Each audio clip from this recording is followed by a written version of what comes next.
नमस्कार. आपण पाहतो आहात युगबदल न्यूज मराठी. वॉकथॉनद्वारे महिला सक्षमीकरणाचा संदेश. जागतिक महिला दिनानिमित्त महिला व बालविकास विभागाचा उपक्रम. महिला व बालविकास विभागामार्फत बेटी बचाव बेटी पढाओ उपक्रम तसेच जागतिक महिला दिनानिमित्त शहरात वॉकथॉनद्वारे महिला सक्षमीकरणाचा संदेश देण्यात आला.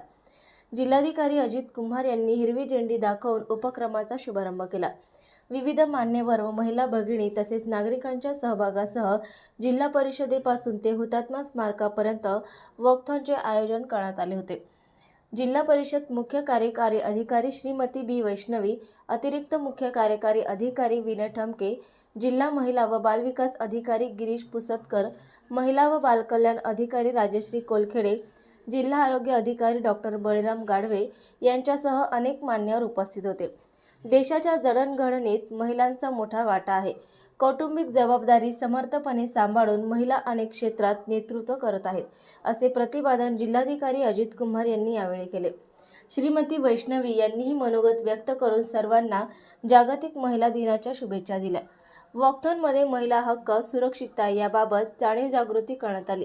यात्रेच्या अग्रबाजूला दुचाकीवर स्वार दामिनी पथक, त्यामागे सुशोभित महिला सक्षमीकरण रथ, विविध फलक घेऊन सहभागी अंगणवाडी ताईंसह अनेक क्षेत्रांतील महिला भगिनी, फेटे बांधून सहभागी अनेक मान्यवर मार्गावर ठिकठिकाणी थांबून घोषणांद्वारे जनजागृती असे या यात्रेचे स्वरूप होते.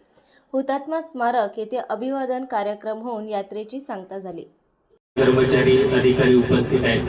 विशेषतः आपल्या ICDS डिपार्टमेंटच्या अंगणवाडी ताई ज्या उपस्थित आहेत. आपल्या सर्वांना मी सर्वप्रथम जागतिक महिला दिनाच्या जडणघडणीमध्ये आणि विकासामध्ये खूप मोलाचे योगदान देत आहात. महिला कर्मचारी अधिकारी म्हटल्यानंतर दिवसभर आपल्या कार्यालय वेळेमध्ये आपल्याला शासनाकडून दिलेली जबाबदारी आणि या दोन्ही कर्तव्यातून आपल्याला कुठलीही सूट कधीच मिळत नाही. म्हणजे जे नियम पुरुष कर्मचारी अधिकाऱ्यांना असतात तेच नियम आपल्याला देखील आहेत. त्यामुळे अशा या कठीण परिस्थितीत आणि अशा या तारेवरच्या कसरतीमध्ये अतिशय चांगल्या प्रकारे आपण खरे उतरत आहात. त्यांचं सुद्धा कर्तव्य तितकंच महत्त्वाचं आणि मोलाचं आहे. नवीन अपडेट मिळविण्यासाठी चॅनलला लाईक आणि सबस्क्राईब नक्कीच करा.